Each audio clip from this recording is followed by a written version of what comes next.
Good morning, sir. Good morning. Yes. How can I help you, please? Tell me. I have sent you the pictures already. Yeah, sir, I've seen the on pictures. WhatsApp. Yes. Yeah, so a year back I got my hair transplantation, sir.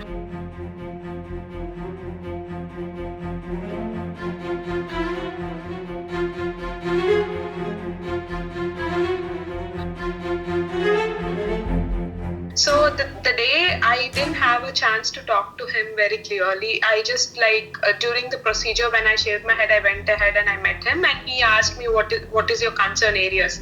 I just told him like this temple parts are on the right side especially. I told my concern like it is like clearly like a patch. And he asked me to wait for 3 months, and he told me sometimes it will be a shock loss and all these things. He asked me to wait for 3 months, and even after 3 months there is a patch here. So literally after 3 months there will be a normal growth, right? Like a boy cut, but still there was a patch. Everybody could notice my patch on my right and the left.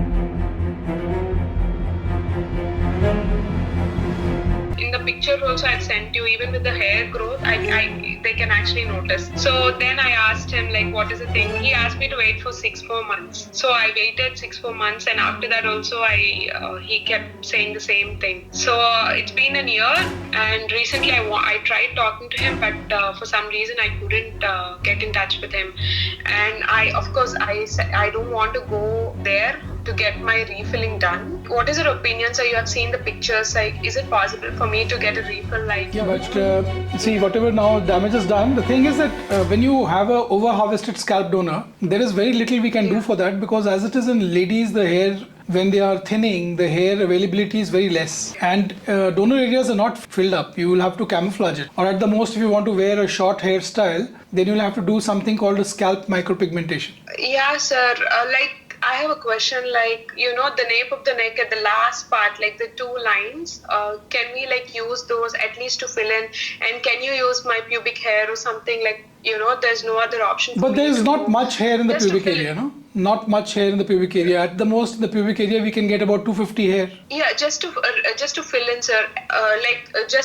Use those hair and also use SMP, camouflage as you said. If that is so, we can do that. We can do that. And then when you're here, if that is your objective, we can do that. The condition will be marginally better than what it is presently. Yeah, the thing is even when I'm combing, I could definitely feel that, sir. There is a chunk missing, not the chunk, but definitely there is no hair here. Yeah, they have overharvested. What happens in overharvesting is when two punches come too close, when you use either the punches are too close to one another, or you have used a large punch diameter. So what it does is a very thin bridge of tissue is there between both the punch holes, and that breaks down because of lack of blood supply, and it forms larger confluent scarring.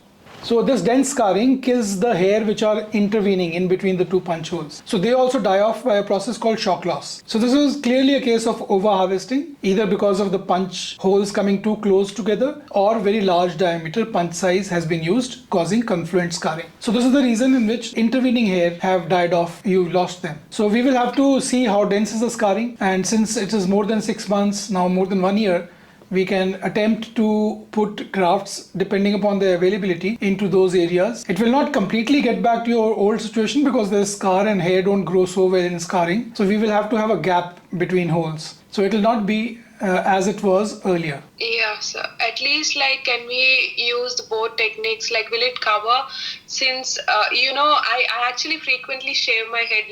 Sometimes if my hair is thinning, I told this thing also, sir, to them that I frequently shave my head, so I can't go around everybody noticing my hair. So if you shave your head off, then I will suggest that 2 things you should do. One is this FUE that we can offer you, and the other one is scalp micropigmentation. SMP. We can do both the techniques for you in our clinic, and there has to be gap of about 2 months to 3 months between both the procedures. When doing the procedure, first you do the grafting, no sir? For that, do I have to shave my head completely? No. Just No, we will only trim the area from where the grafts are going to come, and secondly where the grafts are going to be placed. Okay, sir.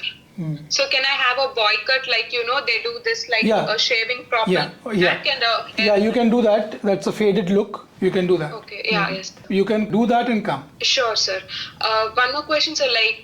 How long does it take for me to recover? So recovery is only that you cannot put your head back. You will have to support your neck behind for 5 days. After 5 days, you can put pressure on your donor area. Your previous donor area, which now is the recipient area, you can put pressure on that after 5 or 7 days. Till then, you will have to maintain a position. Either you will sleep on the face down, or you will put a buttress, towel or a pillow behind your lower neck and a support behind, so that you don't disturb the grafts till the time they are taking root. That is 7 days after the procedure. Okay, sir. And for the pubic area, like if you're extracting the grafts from there, so do I have to take care of it like in a special, different manner? 3 days. 3 days you'll have to take care, because it will be bandaged for 3 days. And after that, the same as any donor area. Okay, sir. So is it okay to use a pubic hair? Because since we are just using it to refill the spaces, is it okay to use it, sir? Like, yeah, it is okay as long as if you have good quality hair there. In that case, you can use it. Okay, sir. Yeah, that was my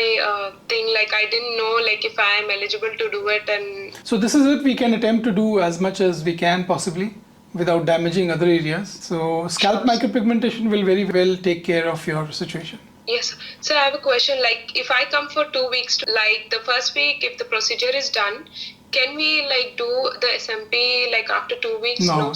It will not stick. That will be waste, because during the first, especially 45 days, this is a phase of scar modulation. If you put the dye in a particular location, it will go down deeper or it will spread. Scar is forming in this time. So therefore, we have to wait for another 2 to 3 months after the procedure to do this. If I take 6 months gap, is it okay? Like, yeah, that's all right. Perfectly fine. So by then, if my hair is growing back, hair would also grow again? back. Yeah, hair would also be there. You'll have to trim that area. Okay, sir.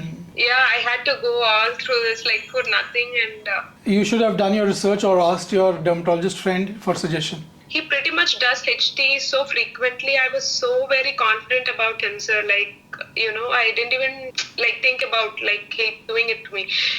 But it doesn't seem that a doctor has done this. It seems to be a technician's work. Yes, sir, exactly. There was another case that was going in a next OT, and the grafts were taken from another two doctors. I don't know who, technicians or doctors. They too were working on my grafts. So on the long term, generally for like, of course, I can come and meet you, and then I can talk. Thanks a lot. All right, let us know when you are planning to come. Thanks a lot. Okay, bye-bye. Bye.